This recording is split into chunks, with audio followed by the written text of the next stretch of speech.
Hi, everybody. Hi. All caffeinated at the end of the day?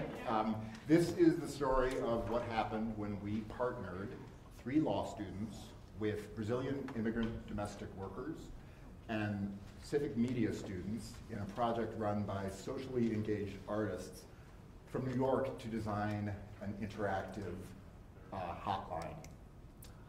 So, and I apologize that I have animations that are completely amateurish.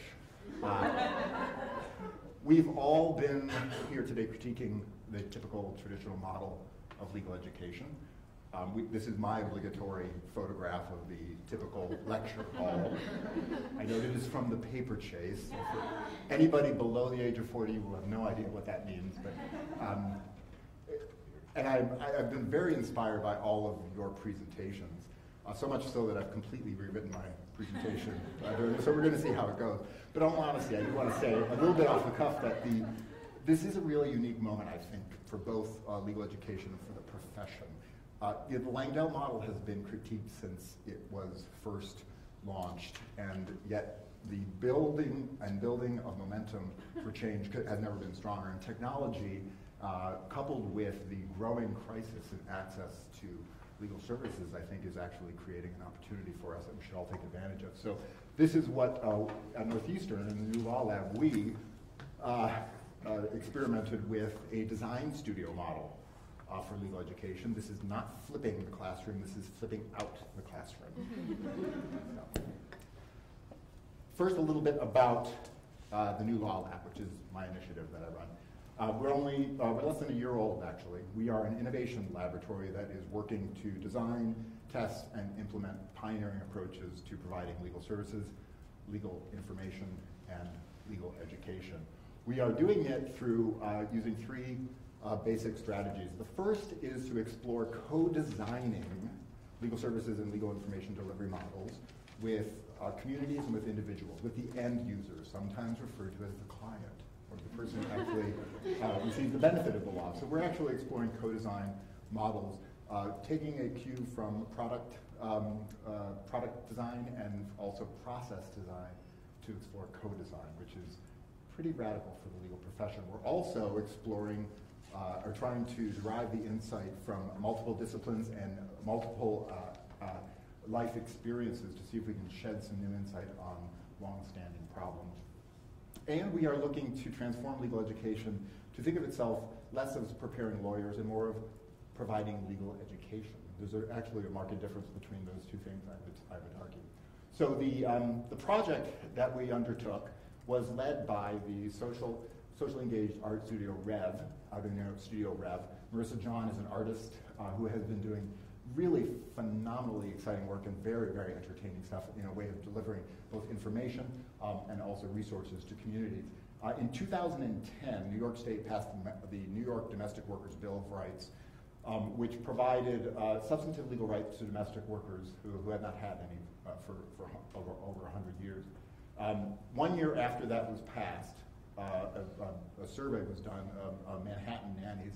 90% of them did not know that they had new legal rights, and so she undertook to create a creative information hotline for them that was called New Day, New Standard. She was on our advisory board, and when the Massachusetts introduced a domestic workers' bill of rights, she picked up the phone and gave us a call and said, would you like to explore doing something similar in Massachusetts? Entered the Brazilian Immigrant Center, which is one of the primary organizers around the Massachusetts effort, and MIT Center for Civic Media, who were the technologists who allowed us to actually do this work.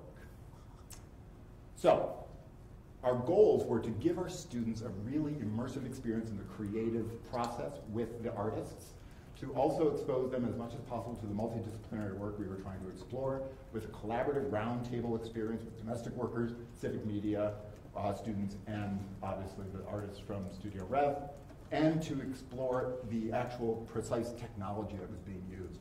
We were using mobile technology to deliver this information in a new and entertaining way.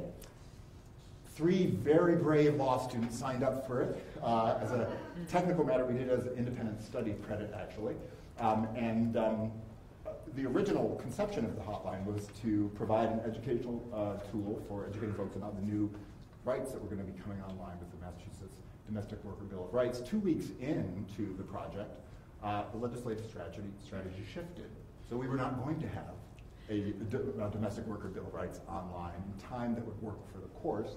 So with Brazilian Immigrant Center domestic workers already training their domestic workers in occupational health and safety standards, we switched to provide a hotline around occupational health and safety standards, the results of which became part of Studio Rev and Marissa John's Nanny Van initiative, which is leading the charge and is part of the coalition of building domestic worker rights around the country. And the group worked over the course of 11 weeks in a collaborative, exciting design studio process to come up with an information hotline. It took the form of creative episodes like this. Hey lady! Ay, Dios mío, my lungs are talking to me again. ¿Qué quieres? Well, first, don't go mixing all of them cleaning products. Some combos can be deadly. Deadly, as in deader than dead. You know, I knew these couple of lungs were exposed to a tiny mixture of bleach and ammonia, which creates chloroform gas. After a couple of whiffs, they died. And if you don't die first, you can have severe respiratory problems for the rest of your life. I'm proud to say that the idea of talking lungs came from a law student. So what did we learn? All right, this is going to tick through this as quickly as I can. What did we learn? The creative process, if you're really doing it, is an iterative process. It is a very winding process. It is not linear. You keep all of the options on the table all the time. That is very uncomfortable for lawyers. We've taken law students who were trained to focus on the material and the relevant. We were telling them instead, no, keep everything on the table until the end. As a result of that, as a teacher, one has to put the pieces of the puzzle together in a different way for these students in a design studio exercise than what you would ordinarily have either in clinical education or in a lecture, certainly. And it's a difficult balancing act. I would have done it a little bit differently, and I will do it differently when we do it again, which is to provide more of the structure up front and less of it at the end as folks get more comfortable with the creative process. What else did we learn? Early on in the actual design charrettes, the law students were very quiet. And we were trying to understand how to get them more engaged in what were the actual creative juices of what's happening around the table. And what I learned was we needed to really carefully model the experience for them. So I started speaking up about the discomfort of the experience. I knew these big ears were going to be a problem for me. All right, there we go.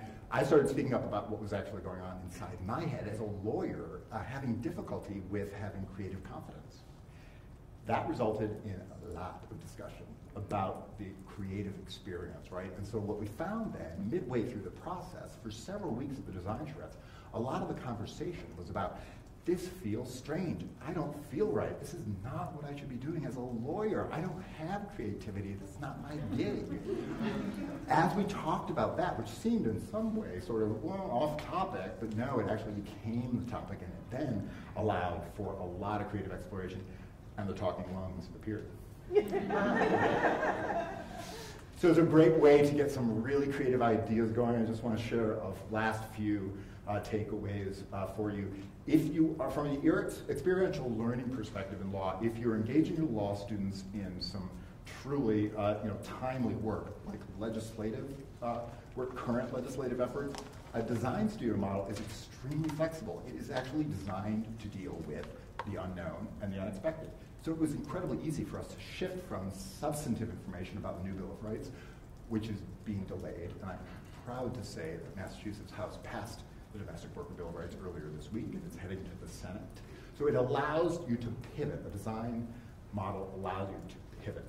The second thing is, multidisciplinary work, if you're really doing it, is really, really hard and takes a lot of time and a lot of effort and a lot of patience, but it is worth it, because 2A1, every single one of our law students said in their reflective papers at the end that the experience has changed the way they saw themselves as a lawyer going forward. And the last thing that I would say is if you are going to do this, going to work in a design studio model, work with designers, work with artists. The lawyer alone cannot do this right. If you are engaging, especially in socially engaged work, there are any number of artists out there who would love to partner with you. Bring them in as an adjunct, pay them, because not enough artists get paid for their work, and you'll be amazed at what you will actually experience. For us, it's a way to get to some creative, truly creative lawyering. For the artists, they refer to it as art with teeth. Thank you very much, everybody.